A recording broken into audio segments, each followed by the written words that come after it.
Hello friend, today I will teach the topic cause and risk factor for developing illness।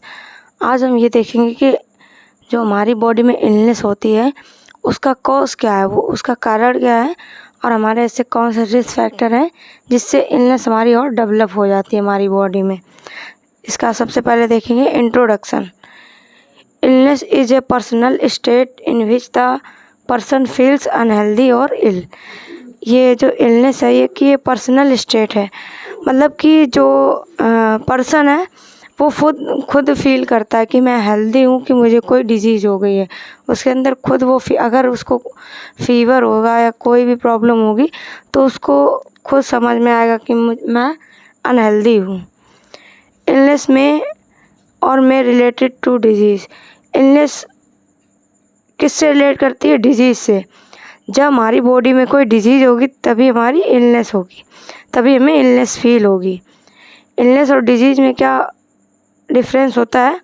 Illness होती है जो person खुद feel करता है, डिजीज़ होती है जो हम डायग्नोस के थ्रू आइडेंटिफाई करते हैं। जैसे कि कोई भी पर्टिकुलर डिजीज़ हो गई जब हम डायग्नोस करवाते हैं, रेस्पिरेटरी से, लंग्स से रिलेटेड, ये हमारी डिजीज़ हो गई।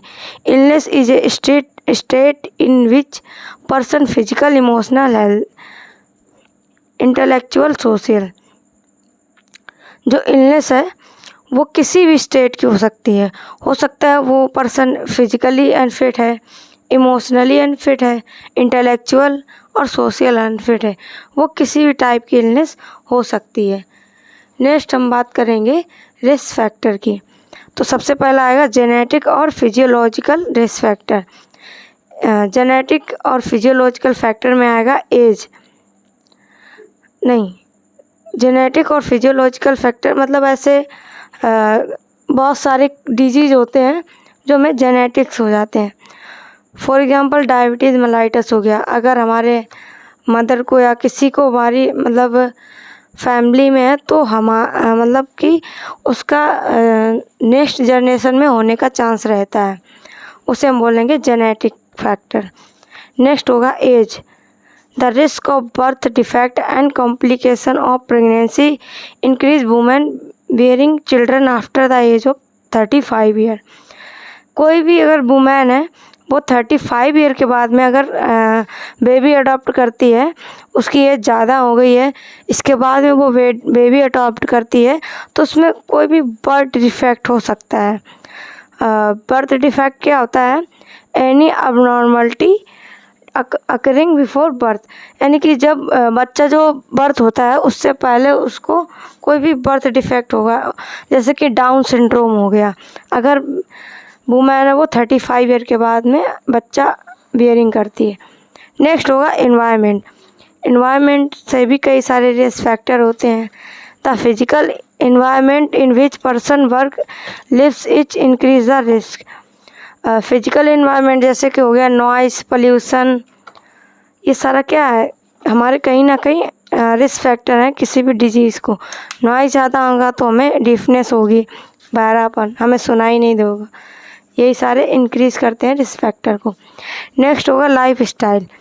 Life style practice and behaviour have positive और negative effect on health.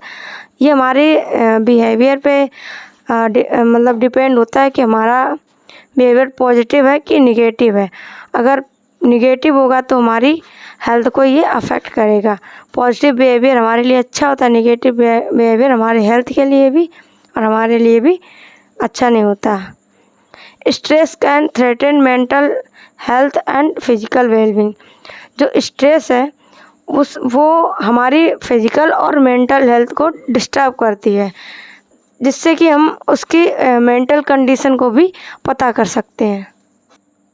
Next है कॉमन कॉज ऑफ डिजीज़। अभी तक हमने रिस्क फैक्टर देखा था, अब हम देखेंगे कि कॉज क्या है डिजीज़ के, जो कॉमन कॉज है वो क्या है। पहला है बायोलॉजिकल एजेंट।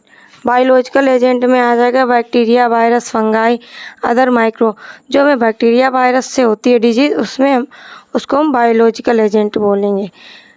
नेक्स्ट है inherited genetic defect cause by DNA abnormality.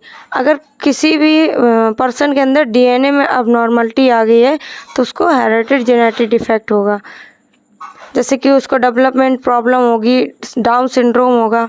Physical agent source of energy then may cause injury और डिजीज़, जैसे कि नॉइज़ है, रेडिएशन है, इससे ये हमारे कॉज होते हैं डिजीज़ के। फिजिकल एजेंट में आएगा। केमिकल एजेंट में क्या आएगा? Chemical compound has deleterious effect soon human health, जो हमारे कुछ ऐसे केमिकल कंपाउंड भी होते हैं जो हमारी ह्यूमन हेल्थ को अफेक्ट करते हैं।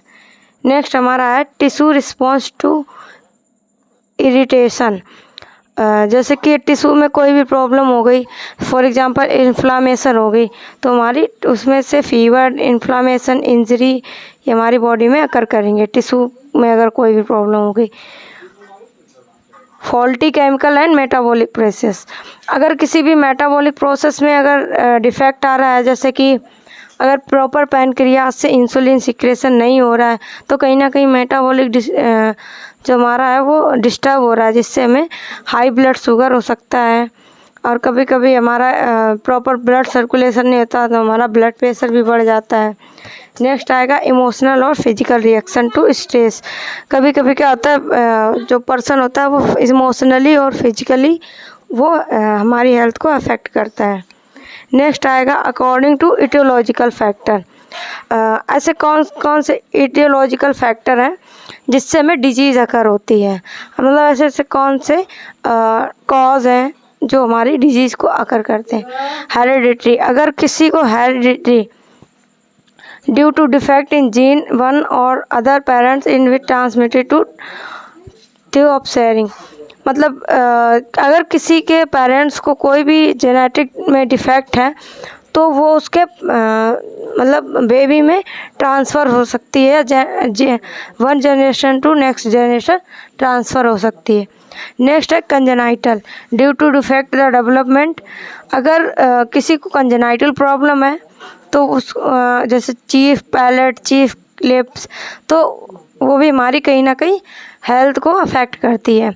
मेटाबॉलिक ड्यू टू डिस्टर्बेंस और अबनॉर्मलिटी प्रोसेस मेटाबॉलिज्म, अगर कोई भी मेटाबॉलिक से रिलेटेड प्रॉब्लम है तो हमारी बॉडी में डिजीज अकर होगी, जैसे कि इंसुलिन अगर नहीं प्रॉपर हो रहा तो डायबिटीज़ हो जाएगी। अगर डेफिशिएंसी, अगर हमारी बॉडी में किसी चीज़ की डेफिशिएंसी है, फॉर एग्जांपल हम विटामिन ए नहीं ले रहे हैं तो हमारी आई से रिलेटेड प्रॉब्लम हो जाएगी। नेक्स्ट है ट्रोमेटिक, अगर कोई भी इंजरी है बॉडी में अगर कोई भी इंजरी है तो हमारी हेल्थ को अफेक्ट करेगी। नेक्स्ट है according to duration of onset, मतलब डिजीज़ को अकॉर्डिंग टू ड्यूरेशन ऑनसेट भी इसको डिवाइड किया गया है। जैसे आपने सुना होगा एक अक्यूट इलनेस होता है, एक क्रोनिक इलनेस होता है। अक्यूट इलनेस क्या होता है? Usually has a short duration and severe, अगर कोई भी हमें डिजीज़ है वो कम टाइम तक है, मतलब एक शॉर्ट पीरियड के लिए, तो उसको हम अक्यूट इलनेस बोलेंगे। Following of the acute illness a person may return to normal level of wellness, और अक्यूट में क्या होता है उसका ट्रीटमेंट चलेगा पर्सन का तो वो अपनी नॉर्मल कंडीशन में भी आ जाता है। जैसे कि किसी को फीवर हुआ है 1 हफ्ते के लिए, 2 हफ्ते के लिए, तो वो हमारा एक्यूट में आएगा। Chronic illness show onset usually longer than 6 month, जो 6 मंथ तक कम जो डिजीज़ होती है उसको हम एक्यूट इलनेस बोलेंगे। और जो 6 मंथ से ज़्यादा होती है, जैसे कि डायबिटीज़ हो गया, ये सारी कंडीशन, कैंसर हो गया, 6 मंथ से अबव रहती हैं तो इसको हम क्रॉनिक इलनेस बोलेंगे। And can also affect functioning, और ये हमारी बॉडी के फंक्शनिंग को भी अफेक्ट करती हैं, क्योंकि अगर बॉडी में लॉन्ग टाइम तक रहेंगी तो कहीं ना कहीं हमारी बॉडी को अफेक्ट करेंगी। लॉन्ग टर्म डिसअपियर में भी लाइफ थ्रेटनिंग, और कभी कभी इससे डेथ भी हो जाती, लाइफ थ्रेटनिंग कुछ कंडीशन होती हैं। अगर वीडियो पसंद है वीडियो को लाइक करें, चैनल को सब्सक्राइब करें। Subscribe for more content.